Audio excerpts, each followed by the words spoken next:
चाहता हूं कि मैं मक्खन लगाने वाली बातें नहीं करने वाला हूं। मैं उस ढंग से बात नहीं करूंगा कि बहन जी के समर्थक खुश हो जाएं और मेरी वीडियो को लाइक शेयर करें। दोस्त, अब भी वही सर्वजन हिताय और सर्वजन सुखाय वाला नारा कामयाब हो जाए। असल में ऐसे हालात नहीं है। असल में बहुजन से सर्वजन हो जाना ही ठीक नहीं था। और ऐसा संभव है क्या? उस समय जैसा सच्चा ईमानदार कैडर है अभी पार्टी के पास दो जो जो जो 2006-7 में था? आंसर नहीं में है, क्योंकि तब का मजबूत कैडर कांशीराम जी की पाठशाला से तैयार हुआ, ईमानदार सच्चे दिल से। दोस्तों, आज हम बात करेंगे कि क्यों बहुजनों की मां पार्टी बीएसपी का जनाधार दिन ब दिन कम होता जा रहा है। क्या गलत हो रहा है? क्यों पार्टी को वो हाइप नहीं मिल पा रही है जो कांशीराम जी के समय थी?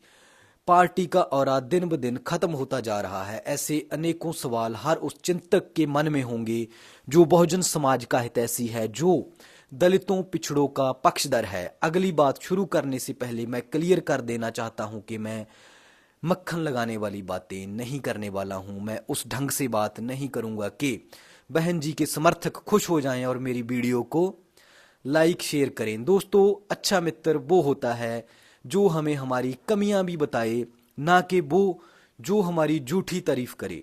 तरक्की के लिए सच्ची समीक्षा और सही विश्लेषण, आत्म चिंतन बहुत जरूरी होता है। अपनी कमियों को पहचान लेना ही सफलता को आदि अचीव कर लेना होता है। चलो अब शुरू करते हैं हमारा विश्लेषण बहुजन समाज पार्टी के बारे में। दोस्तों, हम हाल ही में बहन जी का एक ट्वीट आया जिसमें उन्होंने कहा कि घूसखोर पंडित नाम की वेब सीरीज, या कह लो एक फिल्म, पर रोक लगाई जाए क्योंकि इससे ब्राह्मणों का अपमान हो रहा है। यह ट्वीट काफ़ी वायरल भी हुआ। इसके बाद 7 फरवरी को, जो रिसेंटली अभी गई है, 7 फरवरी 2026 को बहन जी ने उत्तर प्रदेश के सभी पदाधिकारियों की मीटिंग भी बुलाई, क्योंकि 2027 में उत्तर प्रदेश में होने जा रहे हैं विधानसभा इलेक्शन, जिसके लिए बहन जी ने तैयारी शुरू कर दी है। क्योंकि बहन जी का निशाना है कि 2027 में अकेले अपने दम पर 2007 जैसे ही संपूर्ण बहुमत की सरकार बनाना हमारा एक लक्ष्य है। बहन जी का ऐसा कहना है। पर क्या ऐसा संभव है? क्या उस समय जैसा सच्चा ईमानदार कैडर है अभी पार्टी के पास जो 2006-7 में था?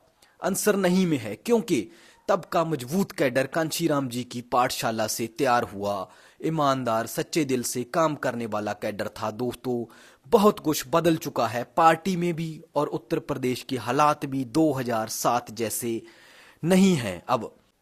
अब भी वही सर्वजन हिताय और सर्वजन सुखाय वाला नारा कामयाब हो जाए। असल में ऐसे हालात नहीं है। असल में बहुजन से सर्वजन हो जाना ही ठीक नहीं था, और उन्हीं ब्राह्मणों को बड़े ओहदे दे देना भी नुकसानदायक ही था।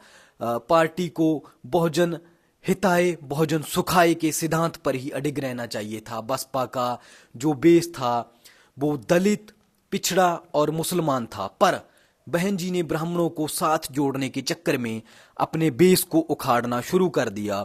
सतीश चंद्र मिश्रा समेत अनेक ब्राह्मणों को प्रदेश में बड़े पद दिए गए।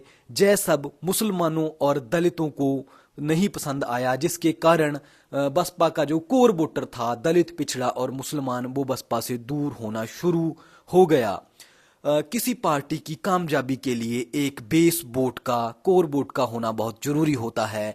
हमेशा किसी भी हालत में पार्टी का साथ ना छोड़े, जो सत्ता सुख के कारण नहीं विचारों के कारण पार्टी से जुड़ा हो, ऐसा कोर वोटर का, बेस वोटर का होना बहुत जरूरी होता है। उदाहरण के लिए बीजेपी का जो बेस वोट है वो ब्राह्मण, बनिया और ठाकुर है। बीजेपी कभी भी किसी भी कीमत पर मुस्लिमों को खुश करने के लिए अपने बेस वोटर ब्राह्मण, बनिया और ठाकुर को नाराज नहीं करेगी, पर इसके उल्ट बसपा ऐसा ही कर रही है।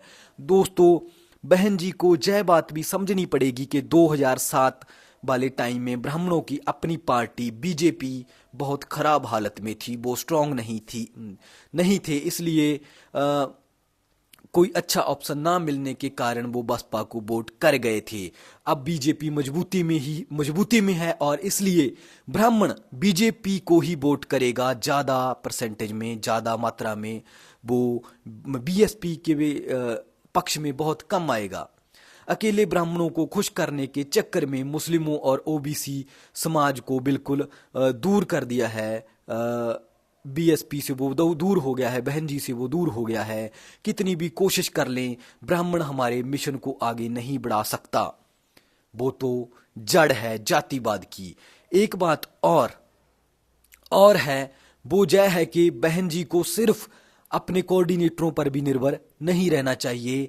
माना कि पार्टी की दिन प्रतिदिन की फंक्शनिंग के लिए संगठित ढांचा होना बहुत जरूरी होता है। कोऑर्डिनेटरों से फीडबैक लेने के अलावा खुद भी फील्ड में आना चाहिए और लोगों से मिलके जमीनी सतर की जो सही जानकारी है वो लेके ही अपने फैसले लेने चाहिए, अगर कामयाब होना है तो। मैं एक इंटरव्यू सुन रहा था, वो किसी बिल्कुल लोकल लेवल के पदाधिकारी का था, बसपा के पदाधिकारी का, जिसका नाम जैदी करके था कुछ, और यूपी से ही था वो बता रहा था कि मुझे शक था कि मेरी बात बहन जी तक नहीं पहुंच रही है, क्योंकि जिसे मैं रिपोर्ट करता था वो कोऑर्डिनेटर उस बात को आई गई करके सिर्फ वो बातें ऊपर बताता था जो पॉजिटिव हों, जिससे बहन जी खुश हो जाएं। इसलिए वो बंदा खुद जाके बहन जी से मिला, जो निचले लेवल का जो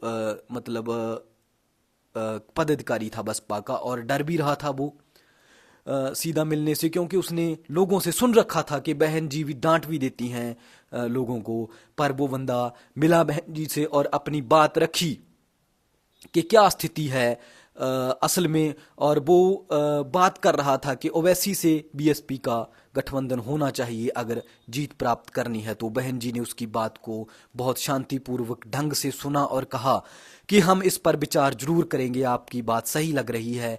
मेरे कहने का मतलब यही था कि सिर्फ कोऑर्डिनेटरों पर निर्भरता ठीक नहीं है, खुद फील्ड में काम करना भी जरूरी है। और जब कोई बड़ा नेता लोगों से पर्सनली मिलता है तो कार्यकर्ताओं का जो आत्मविश्वास है वो भी बढ़ता है। जय कुछ बातें थी, अगर इन पर गौर किया जाए तो पार्टी की परफॉर्मेंस को सुधारा जा सकता है। आप भी कमेंट करके जरूर बताना कि वो कौन सी कमी है जिसको दूर करना चाहिए बहन जी को।